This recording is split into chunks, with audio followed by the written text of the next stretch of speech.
샬롬. 네 번째 재앙 8이라는 제목으로 1월 첫째 주 가정 예배를 시작하도록 하겠습니다. 자, 오늘 마음을 연 아이스 브레이크는 2022년 나에게 놀라운 일이입니다. 2022년 나에게 주는 하나님의 말씀을 읽으세요. 그리고 이 말씀이 나에게 어떤 역사를 일으킬지 생각해 보세요. 그리고 고백하는 겁니다. 2022년 나에게 놀라운 일이 일어났습니다. 그 일은 바로 무엇입니다? 듣는 사람들은 아멘으로 화답해 주세요. 말씀을 놓고 믿음으로 선포하는 시간입니다.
함께 찬양하는 시간입니다. 너는 내 것이라.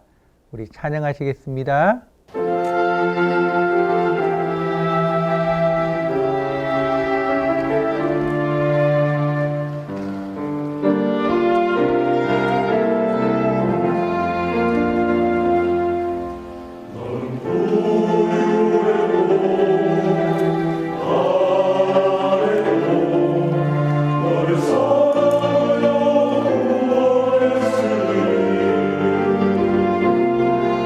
너는 내 것이라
사랑하는 하나님, 2022년이 시작되었습니다.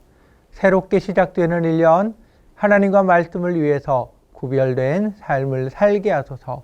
더욱 멋진 믿음의 사람으로 성장하게 하소서. 더 풍성한 하나님의 응답과 은혜를 경험하게 하소서. 복음의 증인으로 생명을 살리는 도구 되게 하소서. 예수님의 이름으로 기도합니다. 아멘. 하나님께서 오늘 우리에게 주시는 말씀은 출애굽기 8장 20절에서 32절까지의 말씀입니다. 여호와께서 모세에게 이르시되 아침에 일찍 일어나 바로 앞에 서라. 그가 물이 있는 곳으로 나오리니 그에게 이르기를 여호와께서 이와 같이 말씀하시기를 내 백성을 보내라. 그러면 그들이 나를 섬길 것이니라. 네가 만일 내 백성을 보내지 아니하면 내가 너와 네 신하와 네 백성과 네 집들의 파리떼를 보내리니 애굽 사람의 집집에 파리떼가 가득할 것이며 그들이 사는 땅에도 그러하리라. 그날에 나는 내 백성이 거주하는 고센 땅을 구별하여 그곳에는 파리가 없게 하리니 이로 말미암아 이 땅에서 내가 여호와인 줄을 내가 알게 될 것이라. 내가 내 백성과 네 백성 사이를 구별하리니 내일 이 표징이 있으리라 하셨다 하라.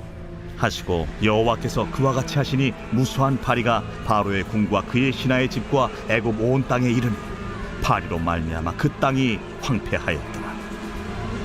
바로가 모세와 아론을 불러 이르되 너희는 가서 이 땅에서 너희 하나님께 제사를 드리라. 모세가 이르되 그리함은 부당하니이다. 우리가 우리 하나님 여호와께 제사를 드리는 것은 애굽 사람이 싫어하는 바인지 우리가 만일 애굽 사람의 목전에서 제사를 드리면 그들이 그것을 미워하여 우리를 돌로 치지 아니하리이까.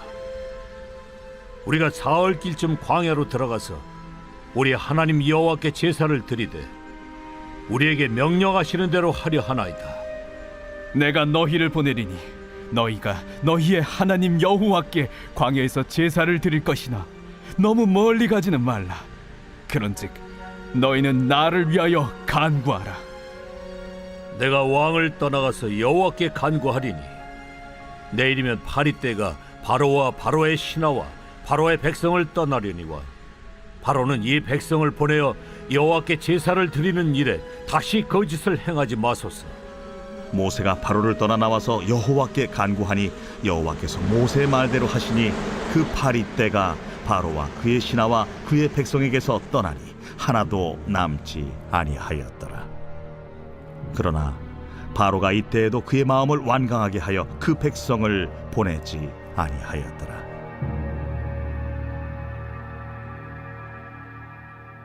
하나님께서 모세에게 말씀하십니다. 너는 내일 아침 일찍 강가로 가서 바로를 만나서 이렇게 전하여라.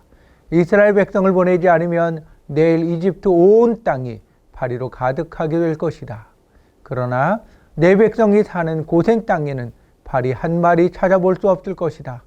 이로써 나 여호와가 이 모든 재앙을 주관하고 있는지 알게 될 것이다. 하나님의 말씀대로 이집트 온 땅이 파리로 뒤덮였으며 애굽 땅이 황폐해졌습니다. 파리로 번역된 히브리어 아로브는 섞인다, 피를 빠는 자, 때 등의 뜻을 가지고 있습니다. 구체적으로 어떤 것을 말하는지는 분명하지 않지만 우리가 흔히 보고 있는 지파리는 아닙니다. 다른 성경 번역에서는 개파리, 모기떼, 해로운 곤충떼, 피파리, 독파리로 번역을 합니다. 어찌되었든 파리떼는 사람이나 가축에게 달라붙어서 피를 빨며 고통을 주며 디프테리아, 안질, 악성 종기 등 각종 질병을 가져오는 큰 피해를 주었습니다. 뿐만 아니라 옷과 다양한 물건들, 가구, 음식 등에도 달라붙어서 쓸모없게 만들어 버렸습니다. 파리떼로 인해서 애굽 땅이 황폐해졌습니다. 이집트의 신 케프리는 풍뎅이 모양을 한 신으로 하루 일정을 관리하는 신이며 삶의 재생, 창조를 관장하는 신입니다. 이집트인들은 파리가 창조와 다산 능력의 상징이라고 믿었습니다. 하나님께서는 이집트인들이 하루를 주관하고 삶의 재생과 창조를 주장하는 케프리가 거짓임을 파리 재앙을 통해서 보여주셨습니다. 만물을 다스리시는 하나님임을 분명히 나타내셨습니다. 네 번째 재앙의 가장 큰 특징은 하나님께서 처음으로 구별하신 재앙입니다. 하나님은 철저하게 하나님의 백성을 구별하십니다. 애굽은 파리 때로 인해서 황폐해졌지만 고센 땅에는 파리 한 마리 찾아볼 수 없습니다. 바로는 이스라엘 민족이 자신의 백성, 자신의 노예라고 주장하며 자신의 지배를 받으며 자신의 마음대로 주관하려고 합니다. 그러나 하나님은 내 백성이라고 분명하게 말씀하십니다. 하나님이 구별하시며 지키시고 인도하시는 하나님의 백성입니다. 하나님께서 택하시고 부르신 하나님의 백성입니다. 믿음의 사람을 바라보는 세상 사람들의 눈은 바로와 비슷할 수 있습니다. 서로 비교하며 내가 너보다 더 잘나고 더 많이 알고 더 많은 것을 가지고 있고, 우리도 이런 생각을 가질 수 있습니다. 하나님을 믿는 것 외에 다른 것이 전혀 없어 보입니다. 그러나 하나님은 우리와 세상을 철저하게 구별하십니다.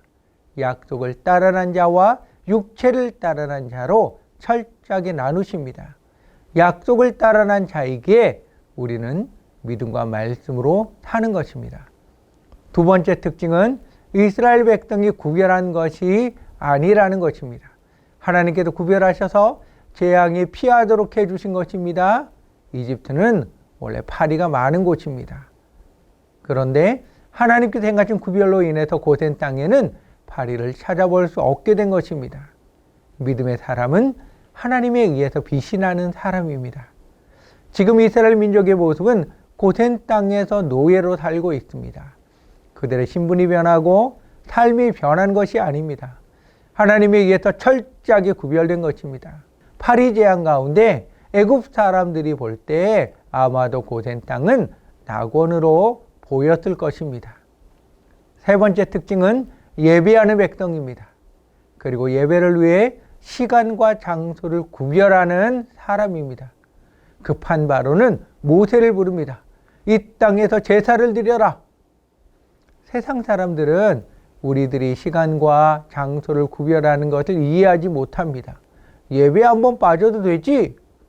꼭 너가 다니는 교회 가서 예배해야 되니? 모세는 말합니다. 우리는 예배를 위해서 장소를 구별해야 합니다. 모세의 간구대로 파리떼가 한 마리도 남김없이 애굽 땅에서 사라졌습니다. 바로는 아쉬우면 모세를 찾고 편해지면 자신의 약속을 잊어버립니다.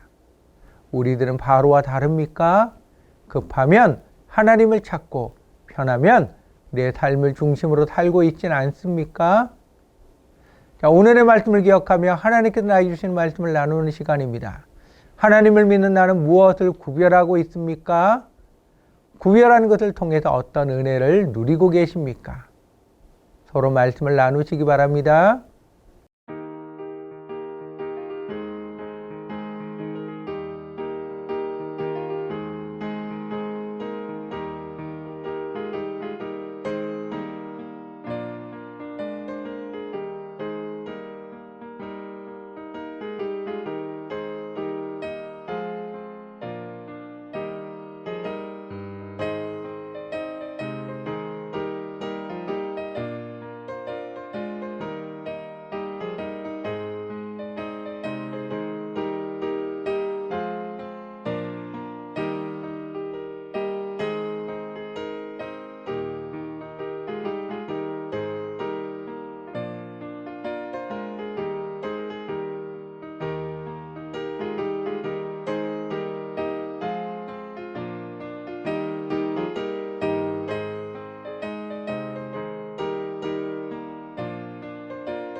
통성기도하는 시간입니다.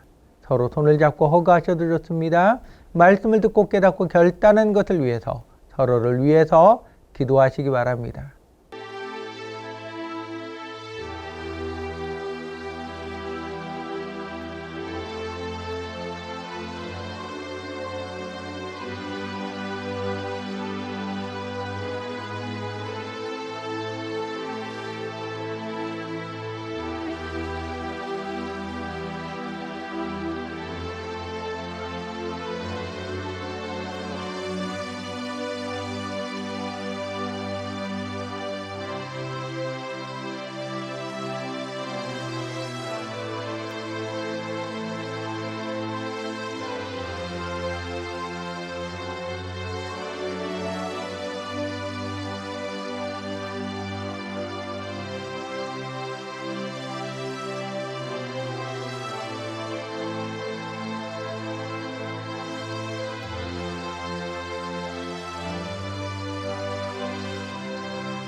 가장이 안수기도하는 시간입니다.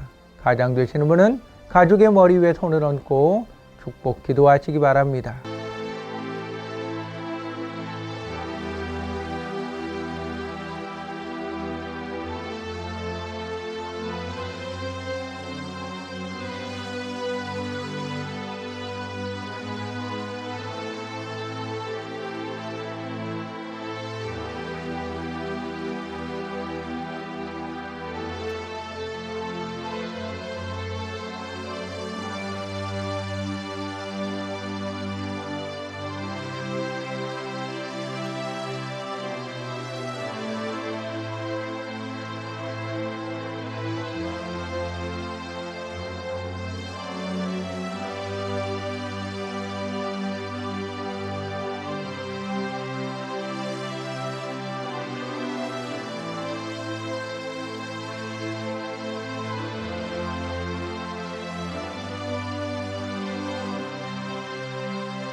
사랑하는 하나님, 2022년이 시작되었습니다.